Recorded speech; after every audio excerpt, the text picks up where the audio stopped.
Assalamualaikum warahmatullahi wabarakatuh. Alhamdulillahi rabbil alamin. Wabihi nasta'inu ala umuri dunya waddin. Ashhadu an la ilaha illallah wa ashhadu anna Muhammadan abduhu wa rasuluh. Wa salawatullahi wa salamuhu alaihi wa ala alihi wa sahbihi wa man sara ala nahjihi wa iktafa atharih wastanna bisunnatihi wahtada bihadihi ila yaumiddin. Amma ba'du fa ya ibadallah wa ya amatallah, usikum wa iyaya awalan bitaqwallah faqad fazal muttaqun wa ahuthukum ala ta'atihi wa ta'ati rasulihi la'allakum turhamun. Ma'asyiral muslimin wal muslimat, jamaah maghrib yang semoga kita semua dirahmati oleh Allah Subhanahu wa taala. Alhamdulillah, kembali kita memuji dan bersyukur kehadirat Allah Subhanahu wa taala yang masih memberikan kesempatan kepada kita untuk melaksanakan sholat maghrib secara berjamaah. Yang mudah-mudahan apa yang kita lakukan pada petang hari ini diterima oleh Allah Subhanahu wa taala dan dapat menjadi pemberat timbangan kebaikan kita di hari akhirat kelak. Serta semoga segala ibadah dan ketaatan kita diterima oleh Allah Subhanahu wa taala dan dapat membahagiakan kita baik di dunia terlebih-lebih lagi di hari akhirat kelak. Salawat dan salam tak lupa senantiasa kita ucapkan kepada Rasulullah sallallahu alaihi wasallam sebagai bukti iman, kecintaan dan terima kasih kita kepada Rasulullah sallallahu alaihi wasallam, Nabi yang diutus oleh Allah Subhanahu wa taala membawa risalah Allah Subhanahu wa taala demi kebahagiaan umatnya, termasuk kita semua. Baik kebahagiaan yang singkat dan sementara di dunia ini, terlebih-lebih lagi kebahagiaan yang abadi dan hakiki di hari akhirat kelak. Semoga apa yang dibawa oleh Rasulullah sallallahu alaihi wasallam dapat kita terima, kita amalkan, dan kita perjuangkan hingga kita menghadap pengadilan Allah Subhanahu wa taala. Dan semoga dengan itu semua kita dapat meraih syafaat dari Rasulullah sallallahu alaihi wasallam di hari yang semua orang butuh akan syafaat itu. Ma'asyiral muslimin wal muslimat rahimani wa rahimakumullahu jami'an. Tadi siang saya mengingatkan diri saya khususnya dan hadirin wal hadirat yang hadir pada khutbah Jumat tadi, bahwa kesyukuran kita mestinya bertambah karena kita masih diberi kesempatan oleh Allah Subhanahu wa taala beramal, berbuat di bulan mulia setelah Ramadan dan Syawal berlalu. Sementara kita semua menyaksikan, melihat, mendengar sahabat, kerabat, kolega serta jamaah kita yang tentu berharap mendapatkan bulan mulia agar bisa menambah pundi-pundi pahala yang dapat menyelamatkan dirinya, membahagiakannya dunia dan akhirat, tapi tidak diberi oleh Allah Subhanahu wa taala. Alhamdulillah kita masih diberi kesempatan oleh Allah Subhanahu wa taala.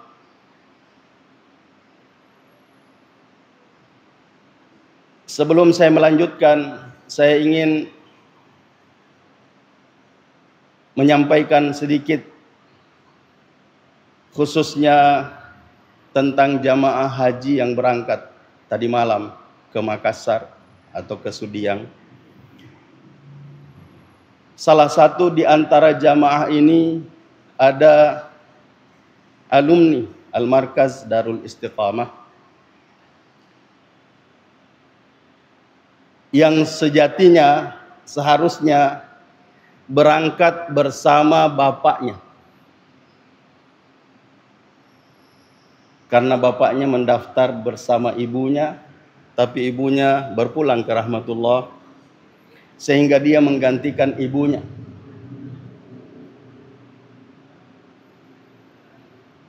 Tapi 2 bulan setelah pelunasan, bapaknya berpulang ke rahmatullah, sehingga digantikan oleh kakaknya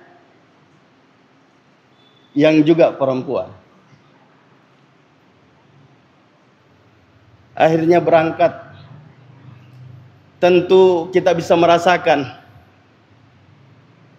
di satu sisi dia bergembira karena bisa berhaji, tapi di sisi lain dia bersedih karena dia haji mengganti kedua orang tuanya. Artinya, Bapak Ibu yang semoga kita semua dirahmati oleh Allah Subhanahu wa taala, bapak ibunya berniat, berkeinginan untuk melaksanakan ibadah haji, tapi Allah Subhanahu wa taala justru memberangkatkan anaknya.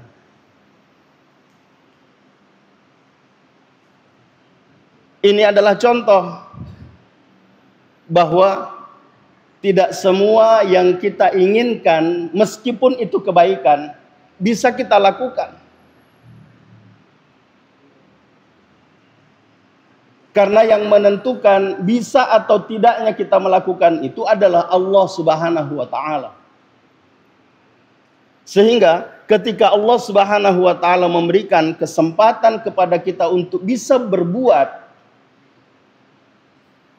diberi waktu, diberi kesempatan, seharusnya kita gunakan kesempatan itu dengan sungguh-sungguh. Sebab bisa jadi kita semua menginginkan sesuatu, tapi Allah tidak kehendaki. Tidak jadi. Sehingga sekali lagi saya mengingatkan diri saya dan kita semua bahwa seharusnya kesyukuran kita semakin meningkat, bertambah, semakin besar, karena kita masih diberi kesempatan oleh Allah Subhanahu wa taala untuk bisa berbuat, melakukan kebaikan di bulan mulia yang tadi siang kita sebutkan keutamaannya, sehingga salafun as-salih bersungguh-sungguh untuk berbuat kebaikan padanya karena pahalanya dilipat gandakan oleh Allah Subhanahu wa taala. Begitu juga sebalik, bersungguh-sungguh untuk meninggalkan apa yang dilarang oleh Allah Subhanahu wa taala karena mereka meyakini bahwa sesuatu yang dilakukan padahal itu dilarang oleh Allah Subhanahu wa taala, tidak diinginkan oleh Allah Subhanahu wa taala untuk dilakukan oleh orang yang mengaku beriman kepadanya, karena dosanya dilipat gandakan oleh Allah Subhanahu wa taala. Sehingga mereka bersungguh-sungguh untuk berupaya dengan keras bagaimana supaya tidak melakukan hal-hal yang negatif, yang berbau dosa. Jangankan yang haram, yang syubhat pun berupaya untuk ditinggalkan karena khawatir bisa menjerumuskan dirinya pada sesuatu yang haram. Dan itulah sikap takwa. Orang yang bertakwa adalah orang yang bukan hanya meninggalkan apa yang dilarang oleh Allah Subhanahu wa taala, tapi meninggalkan sesuatu yang dibolehkan oleh Allah Subhanahu wa taala karena khawatir bisa sesuatu yang boleh itu menjerumuskan dirinya pada yang diharamkan, yang dilarang oleh Allah Subhanahu wa taala. Jamaah sekalian, yang semoga kita semua dirahmati oleh Allah Subhanahu wa taala. Kalau tadi siang kita mengingatkan apa yang disampaikan oleh Ibnu Abbas radhiyallahu anhuma tentang pelipat gandaan pahala dari amal soleh yang dilakukan pada bulan-bulan haram, bulan-bulan yang dimuliakan oleh Allah Subhanahu wa taala, dan dosa maksiat yang dilakukan, kezaliman yang dilakukan pada bulan-bulan yang diharamkan, bulan-bulan yang dimuliakan oleh Allah Subhanahu wa taala, juga dilipat gandakan dosanya oleh Allah Subhanahu wa taala, sehingga mereka melakukan, berupaya untuk melakukan amal soleh dan meninggalkan amal-amal toleh, amal-amal buruk. Imam Abu Qatadah rahimahullahu ta'ala mengatakan, al-amalus salih a'zamu ajran fil ashhuril hurum wal-zulmu fiha a'zamu ithman min ghairiha wa in kana adh-dhulmu ala kulli halin 'azima walakinna Allah yu'azzimu man min amrihi ma yasha. Yang artinya, beramal soleh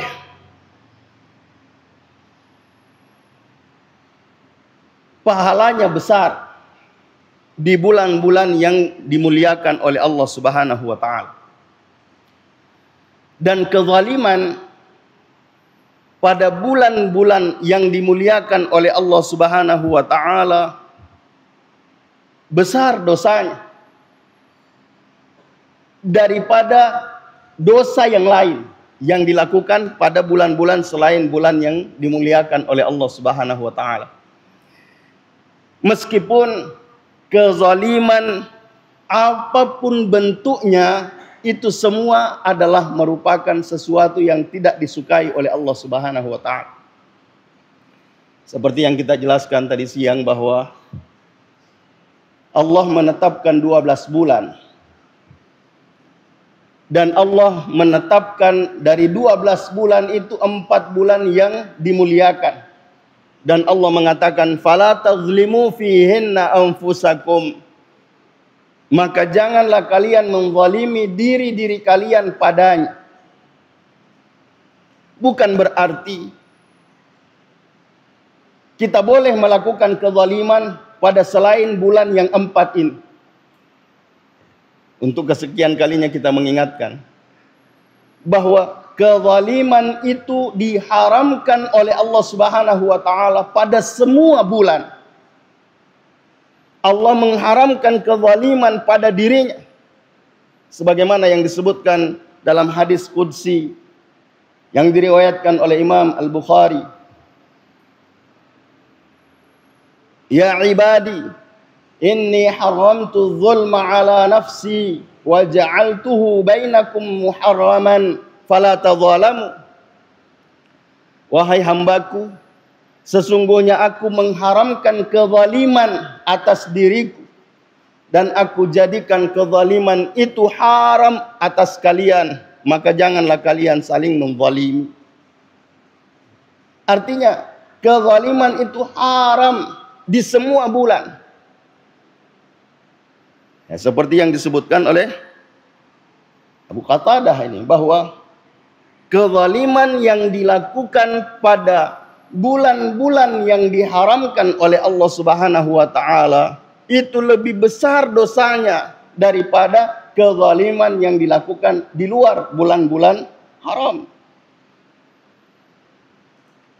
Meskipun kezaliman itu adalah sesuatu yang tidak disukai oleh Allah Subhanahu wa taala.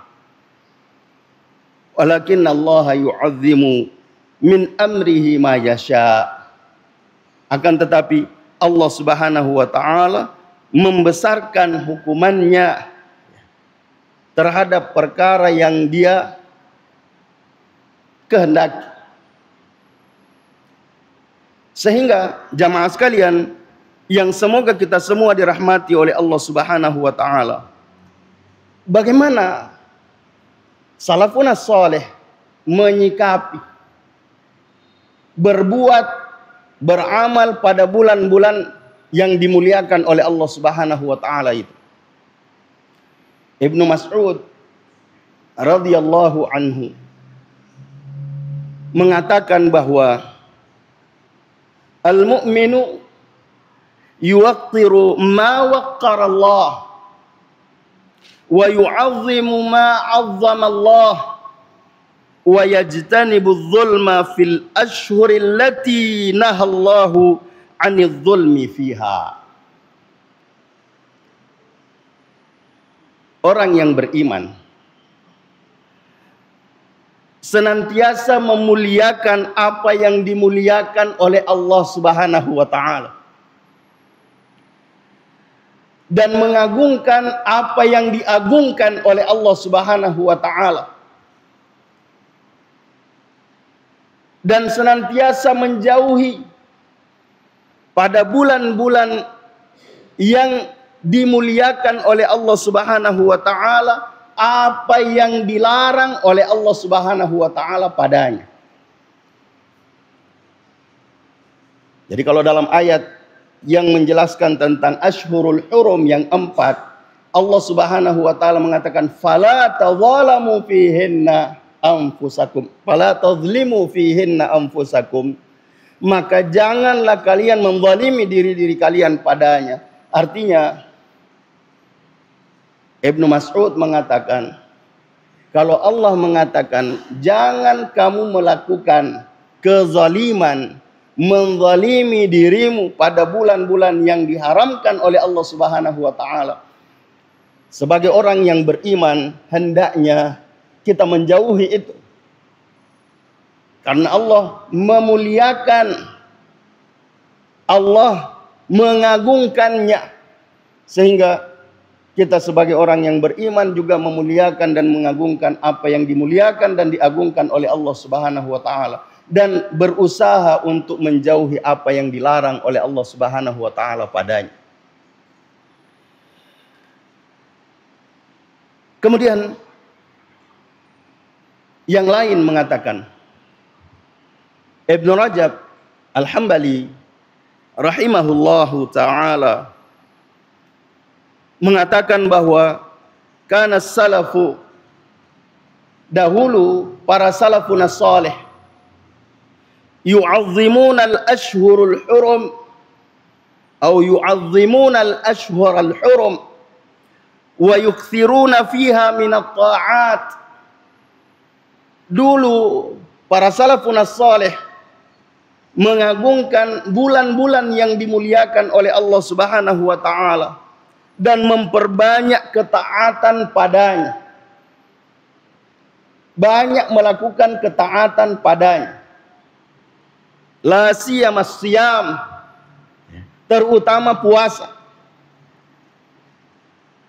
Ta'ziman lima 'azzamahu Allah, karena mengagungkan apa yang diagungkan oleh Allah Subhanahu wa taala. Di sini beliau menggarisbawahi ya, la siyamas siyam, terutama ketaatan puasa. Kenapa beliau menggarisbawahi ini? Tentu kita semua pernah mendengar satu riwayat yang disampaikan di mimbar ini. Mudah-mudahan saya tidak salah dengar, bahwa setan ketika dihukum dengan panas bertahan, dia bisa bertahan. Akhirnya diganti hukumannya sesuatu yang dingin, sangat dingin, pun bertahan. Tapi ketika Allah Subhanahu wa taala menghukumnya dengan dilaparkan, dibuat lapar. Keok setan. Sehingga para salafun as-saleh berupaya bagaimana melakukan ketaatan kepada Allah Subhanahu wa taala yang membuat setan tidak mampu berbuat. Sehingga dia banyak berpuasa.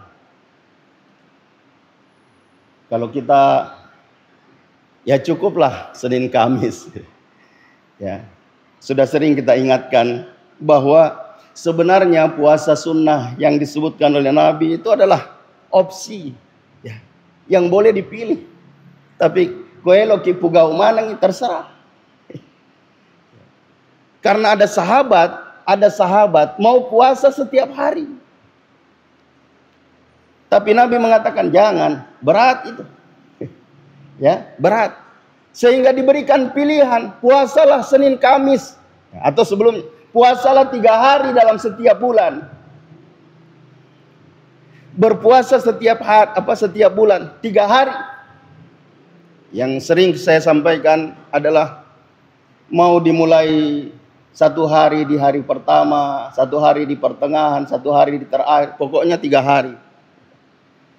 Atau mau berturut-turut di pekan pertama, atau mau berturut-turut di pekan kedua, atau mau berturut-turut di pekan terakhir, terserah.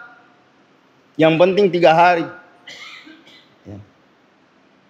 Atau mau yang lebih khusus yang disebutkan oleh Nabi Sallallahu Alaihi Wasallam, puasa 3 hari di pertengahan bulan, 13, 14, 15, yang biasa diistilahkan puasa Ayyamul Bid, puasa putih. Dan salah satu contoh yang sudah sering kita sampaikan, apa yang dilakukan oleh Atha' Ibnu Abi Rabah atau murid Ibnu Abbas radhiyallahu anhu dalam masalah tafsir. Itu melakukan puasa 3 hari berturut-turut di pertengahan bulan. Dan di malam ke-15, pertengahan bulan Syawal, beliau mengatakan, ya Allah, kalau ini adalah puasa terakhirku, puasa putih yang terakhir, puasa Syawal yang terakhir di bulan Syawalku, maka terimalah amal ibadahku di Ramadan dan di bulan Syawal ini, dan jangan menjadikan aku orang yang lalai sesudah Ramadan. Artinya beliau berpuasa. Tapi tidak menutup bahwa ibadah-ibadah yang lain, ketaatan-ketaatan yang lain, seperti yang disebutkan pada perkataan Ibnu Mas'ud ini, bahwa wa yukthiruna fiha minat ta'at. Dia memperbanyak melakukan ketaatan. La siyama asyam, terutama puasa. Berarti ada yang tidak terutama, tapi dilakukan. Dan saya ingin menegaskan di sini. Kalau tadi siang atau di pertemuan-pertemuan sebelumnya kita mengingatkan bahwa Rasulullah Sallallahu Alaihi Wasallam tidak menghendaki umatnya meninggalkan puasa sesudah Ramadan.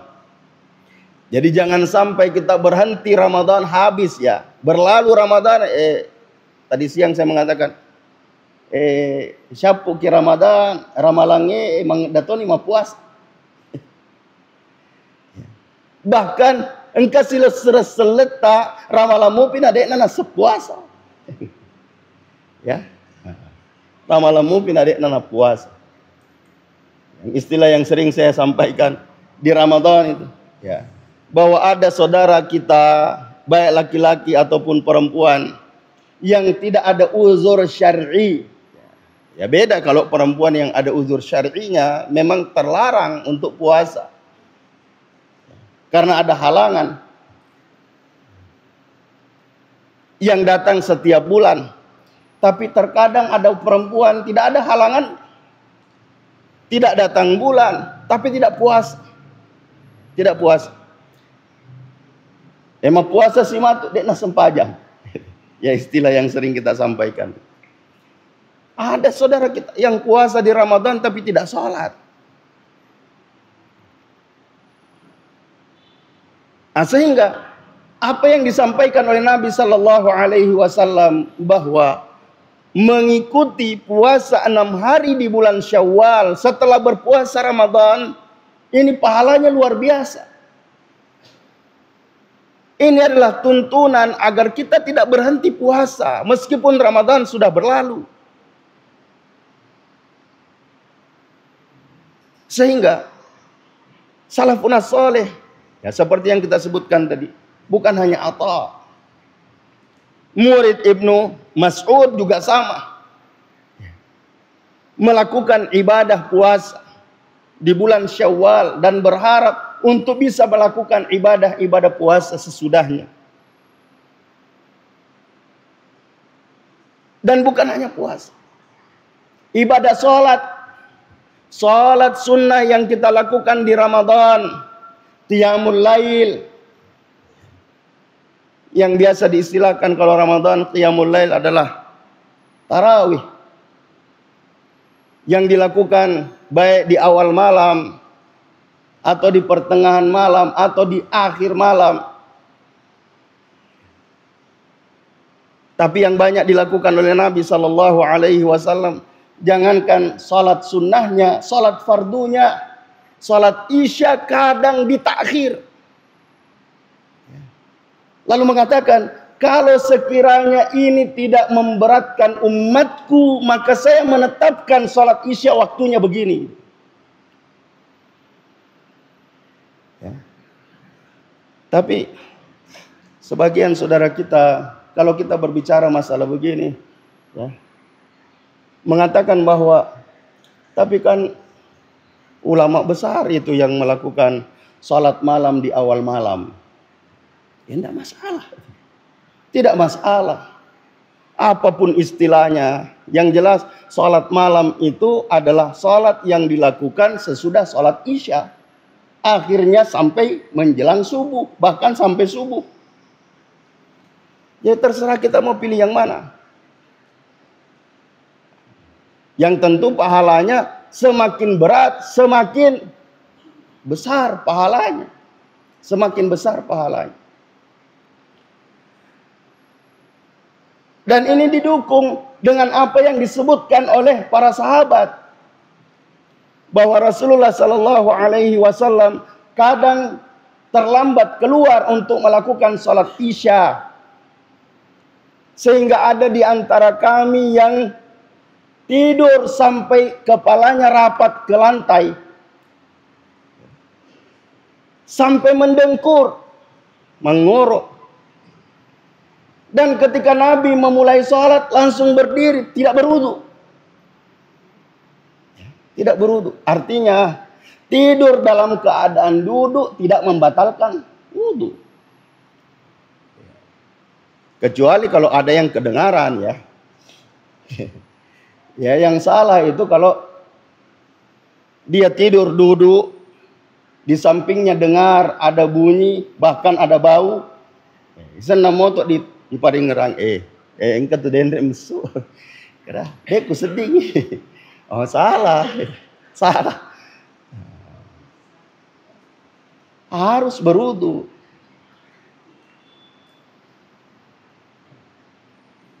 Kenapa? Karena Rasulullah Sallallahu Alaihi Wasallam menyebutkan bahwa al-ain, mata itu adalah wika'us sahm, pengikat dubur. Jadi kalau kita dalam keadaan berdiri, mata tertutup, itu terkadang yang di belakang ini tidak bisa dikontrol. Tapi kalau kita duduk, ini diduduki, ya, meskipun mata tertutup, terkadang susah untuk keluar. Susah untuk keluar. Tapi biasa mo to, sekosi semesuk ki bapa. Malo paunin na.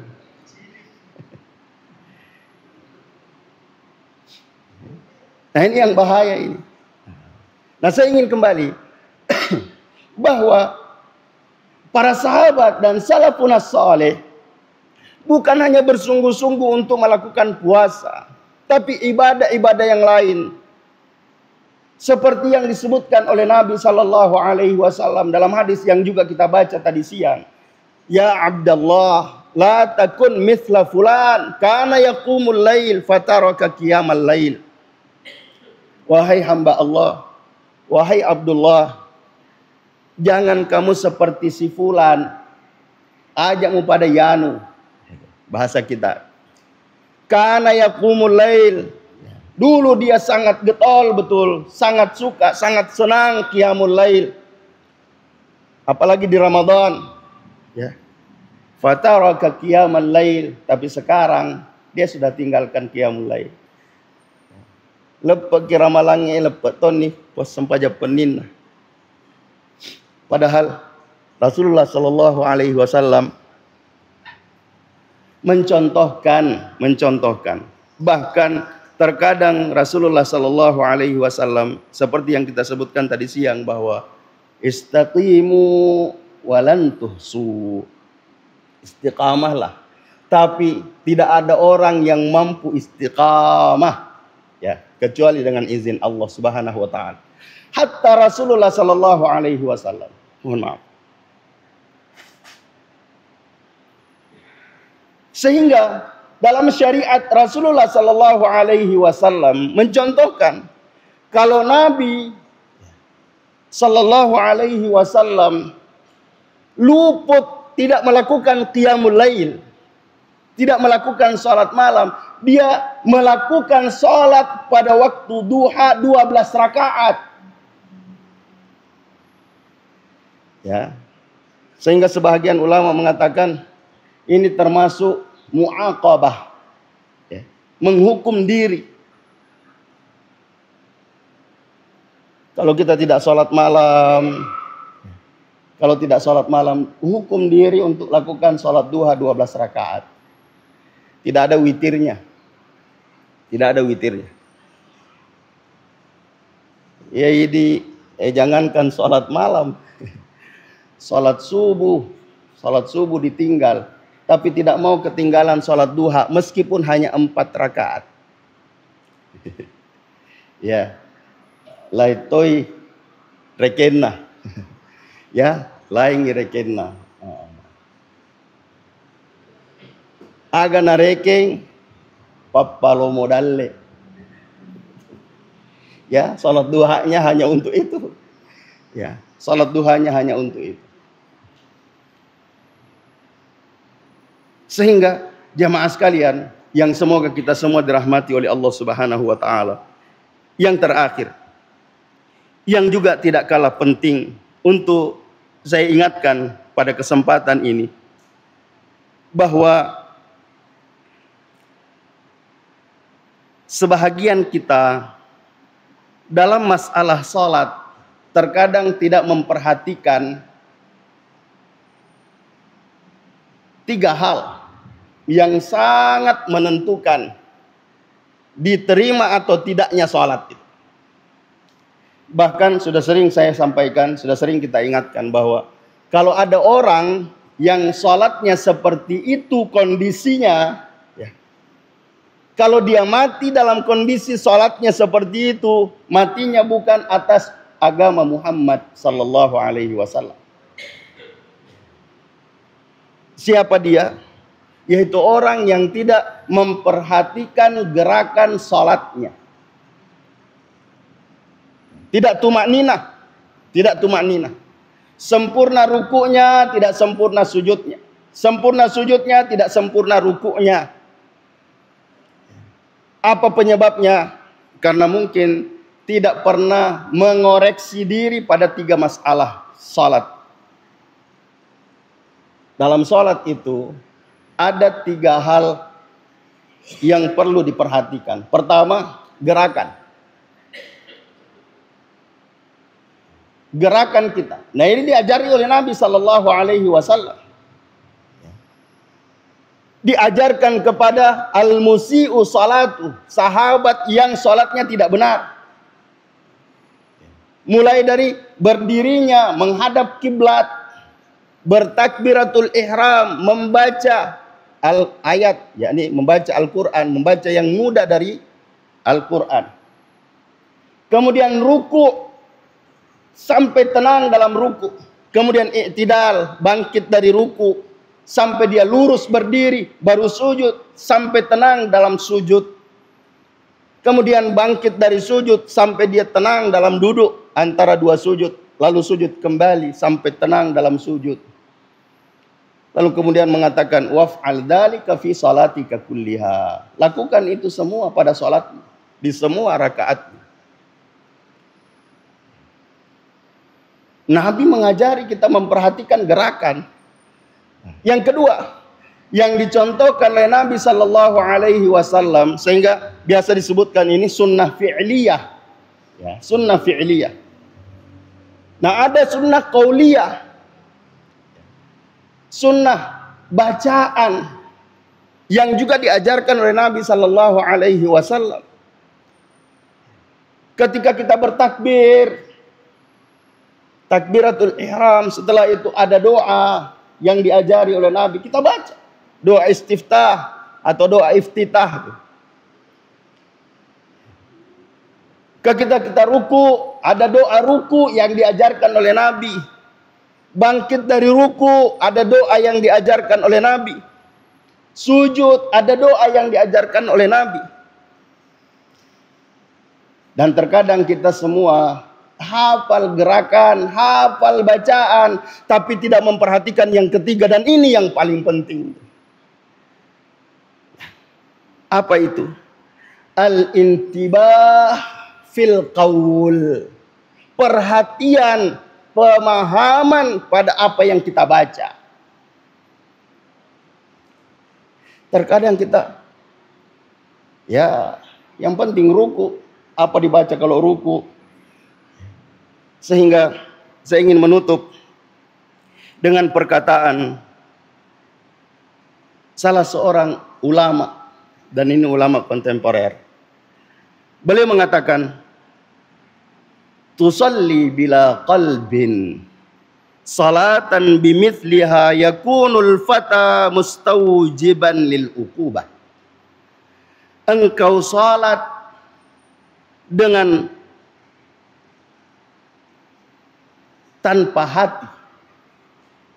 Maksudnya engkau salat, ya, melakukan salat tanpa hati. Bila qalbin bimithliha yakunul fata mustawjiban lil uqubah. Terhadap seorang pemuda yang melakukan seperti ini wajib mendapatkan hukuman.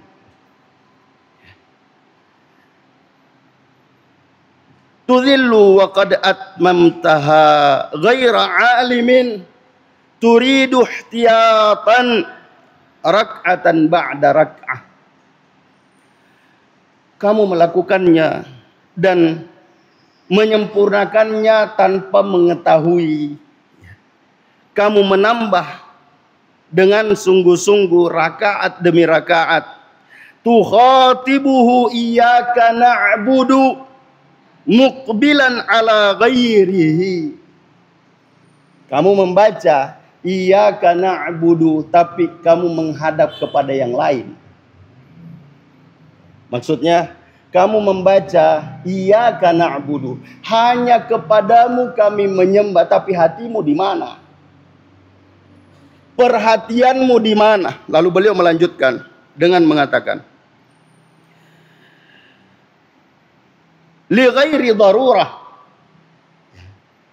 tanpa keterpaksaan, tanpa darurat kamu melakukan itu. Mengucapkan iyyaka na'budu, tapi kamu menghadap kemana? Hatimu menghadap kemana? Walau radda man najaka li ghairi tarfihi tamayyazta min ghaidhin alaihi wa ghirati.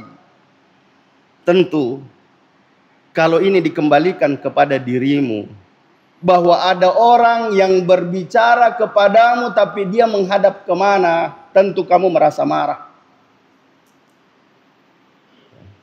Kau enggak tahu di Bali mak bicara, na lain naita. Bagaimana perasaan tak? Bagaimana perasaan kita kalau ada orang yang mengajak kita bicara tapi laitoi naita? Ini sama dengan apa yang disebutkan oleh beliau, bahwa kamu mengucapkan iyyaka na'budu, tapi hatimu di mana? Wajahmu menghadap kemana? Fawaihaka tadri man tunajihi ghaira mukhbiti, ama tastahi min malikil mulki an yara sadudaka anhu ya qalilal muru'ah. Apa kamu tidak malu kepada Al-Malikul Mulk, Raja di Raja, yang mengetahui keadaanmu, wahai orang yang tidak memiliki muru'ah, tidak memiliki kewibawaan. Maksudnya orang yang melakukan seperti ini adalah orang yang tidak punya wibawa, tidak punya wibawa. Sehingga jamaah sekalian, Syekh Asy-Sya'rawi mengatakan bertalian dengan salat ini, Inna Allah Ta'ala yuridu minna quluban takhsha'u la qawaliba takhda'u. Allah Subhanahu wa Ta'ala menginginkan kepada kita semua dalam masalah salat adalah hati yang khusyuk, bukan gerakan yang tunduk seperti robot. Narapikin rokok sih, narapi sujud sih. Tapi dia nafahangi aga na baca. Dia tidak tahu untuk apa kita ruku, untuk apa kita sujud. Jamaah sekalian, yang semoga kita semua dirahmati oleh Allah Subhanahu wa Ta'ala di bulan yang mulia ini. Mari kita bersungguh-sungguh melihat sejauh mana salat kita, sejauh mana ibadah kita, apakah bisa mengantarkan kita untuk mendapatkan apa yang dijanjikan oleh Allah Subhanahu wa Ta'ala di hari akhirat kelak atau tidak. Kalau belum, maka pada tempatnya kita masih diberi kesempatan oleh Allah Subhanahu wa Ta'ala untuk bisa melakukan yang terbaik dari apa yang diinginkan oleh Allah Subhanahu wa Ta'ala. Ja'alani Allah wa iyyakum minal amilina wal faizin wa adkhalani wa iyyakum bil jannati wan na'imil muqim. Aqulu qawli hadha wa astaghfirullahal azim li wa lakum wa lisairil muslimina wal muslimati min kulli dhanb. Faya fawzal mustaghfirin wa ya najatat taibin. Subhanakallahumma wa bihamdik, asyhadu an la ilaha illa ant, astaghfiruka wa atubu ilaik. Hadanallahu wa iyyakum ajma'in wal afu minkum. Wassalamu alaikum warahmatullahi wabarakatuh.